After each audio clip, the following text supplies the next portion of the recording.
good afternoon. Today is another day, another gala, another place, another gastos na naman ang mga person. For today video ay nandito kami sa Madinah, Saudi Arabia. Before kami pumunta ng Madinah, nagbook na kami through online. So ang napili namin ang Emaar Alight Hotel, Madinah, Saudi Arabia. Kung saan malapit lang siya sa may Taiba Hotel. At makikita mo ang Masjid Nabawi, napakalapit lang siya guys. At matatanaw mo yung sa Women's Prayer Area. Ang naibayad pala namin dyan ay 700 riyal, good for 2 nights. So tatlo naman kami na maghati-hati. Ito na nga, pagdating namin sa hotel ay pinakita lang namin yung booking number namin. So ang nakuha pala namin kwarto ay good for 4 person. Pero dahil hindi natuloy yung isa namin kasama ay tatlo na lang kami. So ito na nga at binubuksan namin ang aming kwarto for 2 gabi. Nahirapan pa kaming buksan yung kwarto. So tinawag pa namin yung in charge doon. Sa wakas nabuksan na din at nandito na kami sa loob.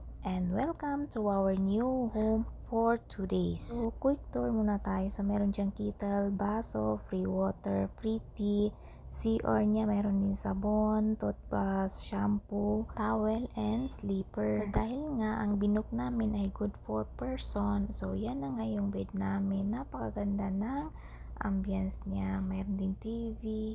Tapos ayan na nga, sumisilip na kami sa window para tingnan namin kung anong makikita sa labas ng aming hotel. Meron din palang refrigerator nakatago in fairness. So pwede nyo ilagay yung tubig nyo para lumamig naman siya kasi mainit dito sa Madinah. Dito nga ang makikita sa labas ng aming hotel. Nasa 12th floor pala kami guys. At dahil gutom ang mga person, nag-order kami ng Filipino food. So kabayan din natin yung nagluluto dyan. So meron 4 na rice, tamban, salty egg, chicken, butter shrimp, salad, at sinigang na tanugi. Tara, kain na tayo at namnamin ang Filipino food na makikita dito sa Madinah, Saudi Arabia.